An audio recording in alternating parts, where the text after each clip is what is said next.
Hello, and welcome to the Divorce Woman's Guide podcast, where we talk about the things us divorcees are thinking, but not always talking about, as we turn our divorce into the best gift you've ever been given. And I do so with a little bit of sass and a whole lot of class.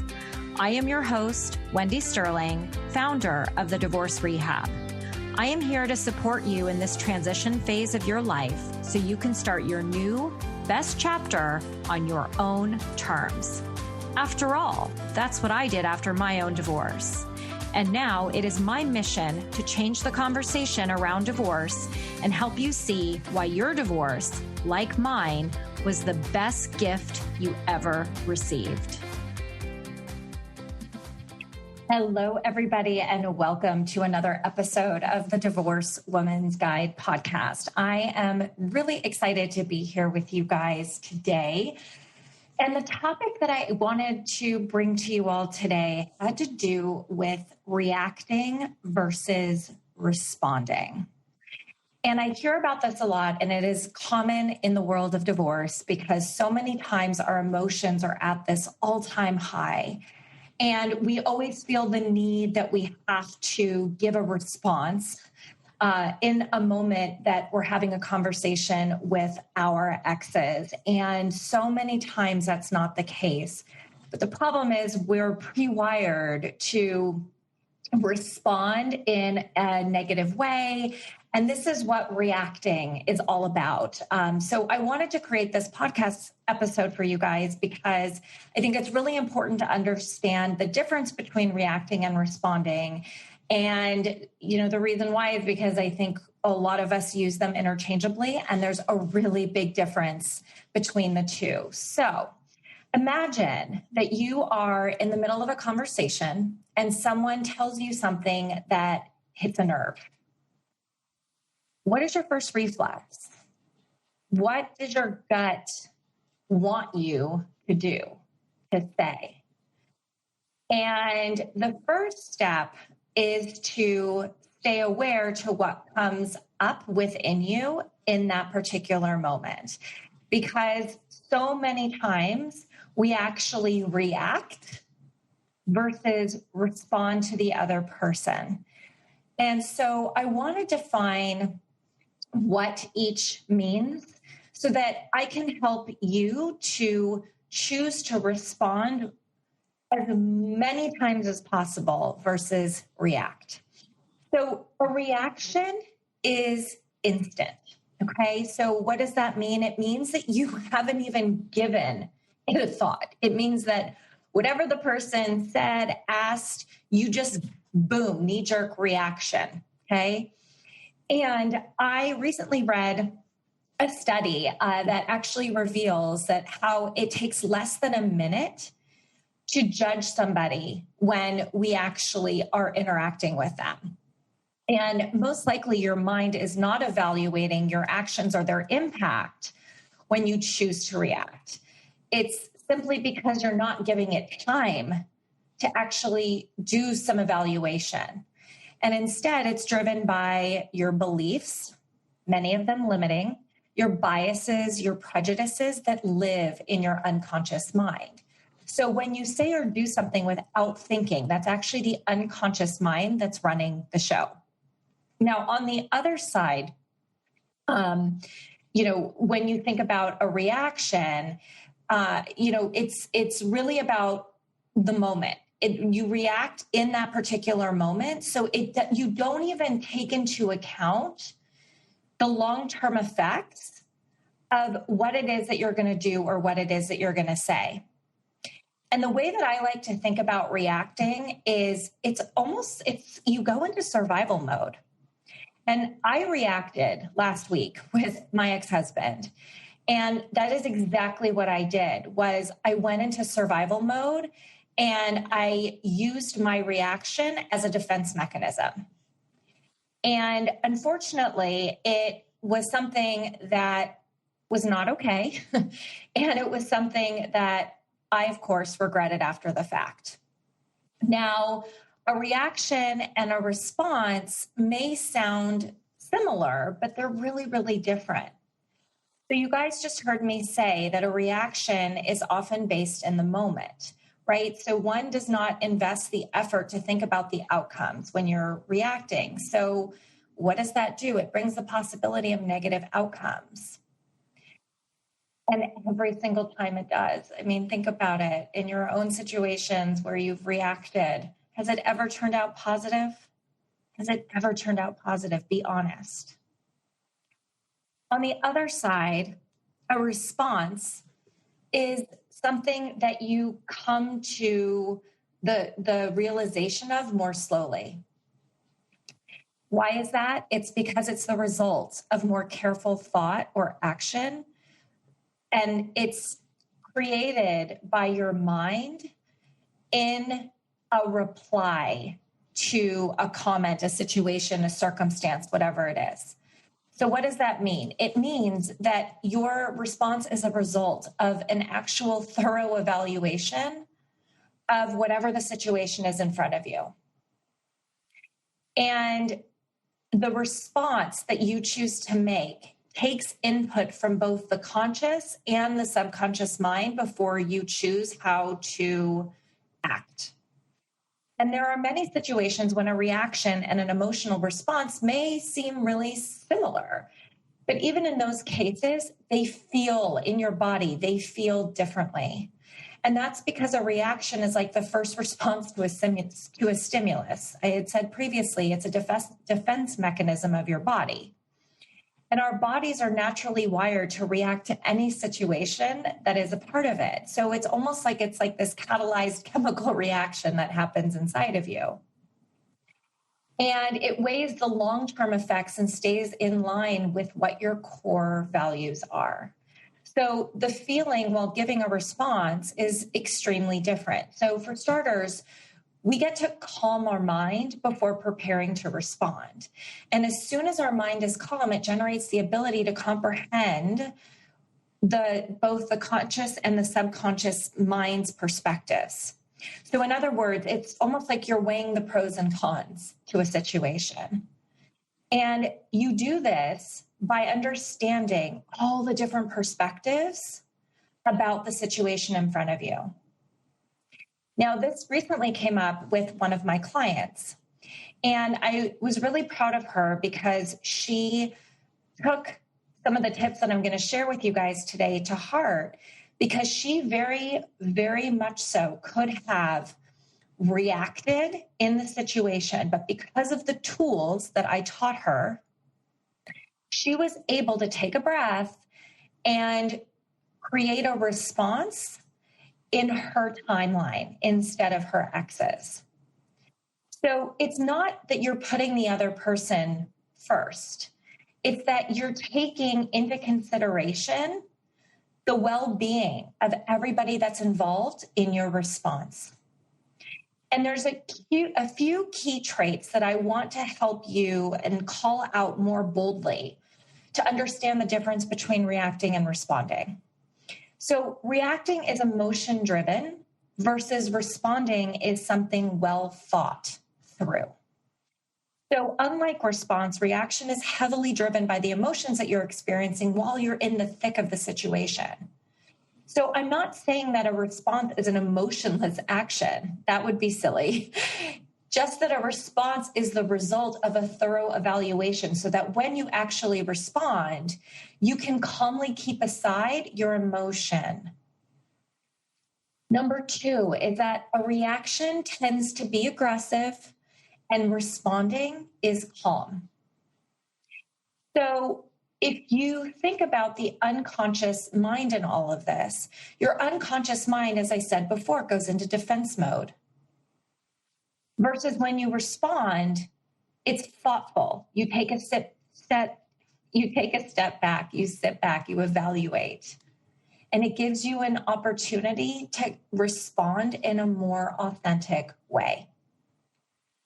Number 3 is that reacting fuels disagreement, fights, and a response helps to resolve it.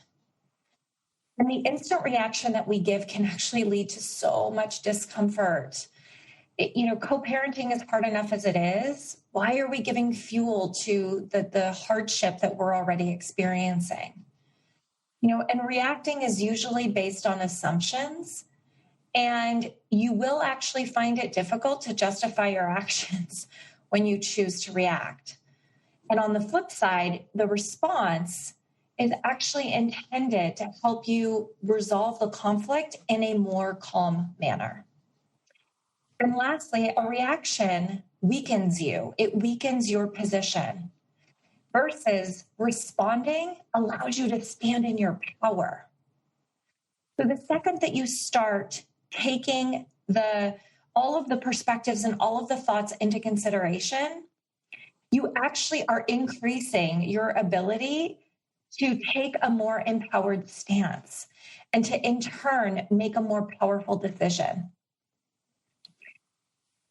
On the flip side, reacting can actually create consequences that you are going to regret later. Think about it. How many times have you guys reacted and you've been like, oh crap, why did I do that? I did that last week. I literally did that last week. And it's that feeling. And I remember in the moment, my urge to react was incredibly strong. And it hit like a freight train. And we all get to continue to practice to learn to respond and control that initial body urge that we just want to open our mouths. And from the second we walk out of bed every morning, we have a decision to choose to react or to respond to anyone or anything in our life. And more often than not, we end up reacting because we don't have time. We believe that we don't have time to respond. So before our minds learn how to respond, it's important to learn how not to react. And the two feel very, very different. As I said, reaction is instantaneous. It doesn't have any feeling associated with it. We think it does. It's just our knee-jerk reaction. The reaction is based on our limiting belief, and those are not always based in logic.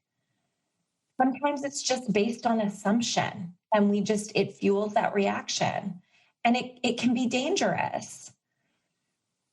And so I don't know about you guys, but with everything that I've said so far, don't you think responding tilts in the favor of responding versus reacting?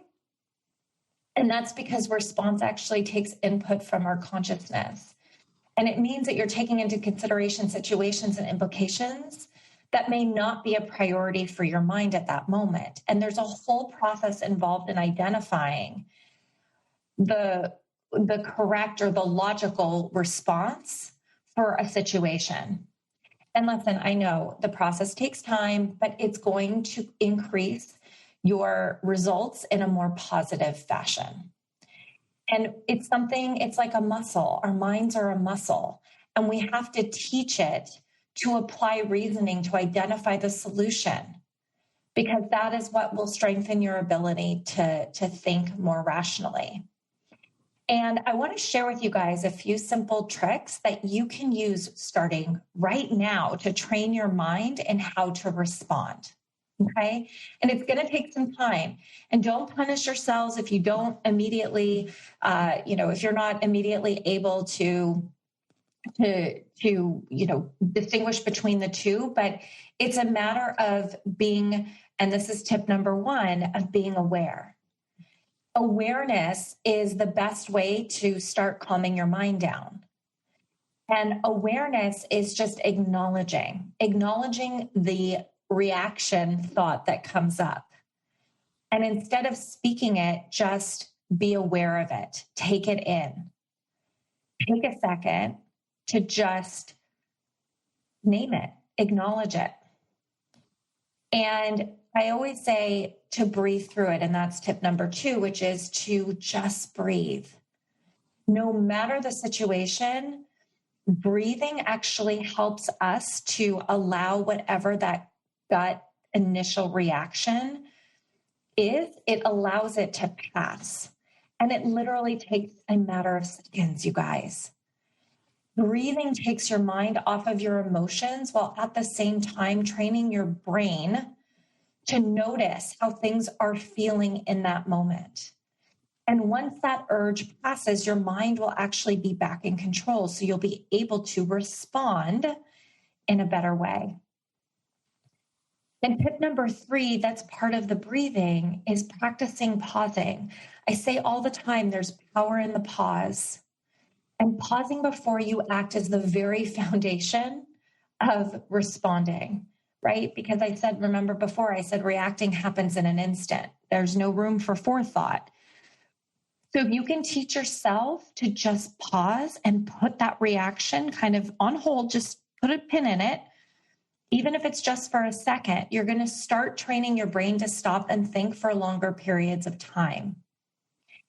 And a great way to start practicing pausing is to maybe count to 3 before replying, or come up with a mantra that is going to support you in pausing.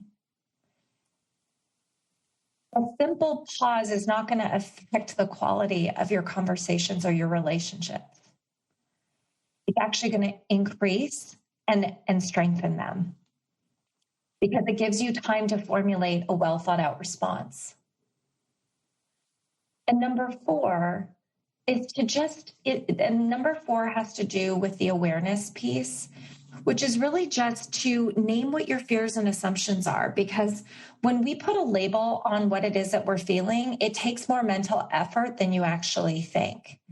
So in order to give a name to an emotion, you have to first notice the effect that emotion is having on your physical body. And it's also sending sensations, like it's awakening your senses. So you get to realize what's causing it and what assumption you had that is causing that reaction. And you get to name it to prove it wrong. And yes, it takes time, but you get to use the prior tips that I just mentioned for you guys, because you're going to recognize what it is that you're feeling and why. And then you can start looking at other perspectives to support more productive ways to go about responding. And when we are able to attach words to emotions, it helps us to express ourselves better to the other person. So I encourage all of you guys to just be honest with yourselves and what you're feeling, and don't judge it. That's mindfulness, is to be aware of our thoughts without judgment. And that's the way through to heal. And I know at the end of the day, you guys, that you are starting to understand the difference between responding and reacting. And the point I'm trying to make is that the more reacting we do, the less empowered you are. And we're operating from underlying assumptions and beliefs that we're not even aware of. And I believe that when we train our minds to pause and to be more aware and thoughtful, it allows us to stand in a place of power and to strengthen all the relationships that we have in our life. So I hope that this episode was really helpful for you guys. As always, I always try to arm you guys with nuggets of information that help you navigate wherever it is that you are in your process, because everybody gets to heal and recover and move through wherever it is that they are in their divorce process. I love hearing your feedback. So if you are open to sharing what some of your aha moments were, learning something that I said that you didn't understand, or even if there is a statement that I made that helped to really further clarify reacting versus responding, or perhaps share a celebration with me, share a win where you chose to respond instead of react. I would love to hear from you guys. My email is wendy@wendysterling.net. Thank you so much for tuning into today's episode. I love spending my time with you, and I appreciate the generosity of you spending your time with me, sending you tons of love, light, and joy. Mwah. Bye, everybody. Thanks for tuning in to another episode of the Divorced Woman's Guide podcast. If you like what you hear, please share this episode with someone you know or spread the word on social media. This is how I reach more divorcees around the world and provide them with the support they need to create their next best life. And I would also love to continue the conversation with you. So please friend me on Facebook, join my private Facebook group, The Divorce Rehab, and follow me on Instagram at Divorce Rehab with Wendy. I'll see you next time.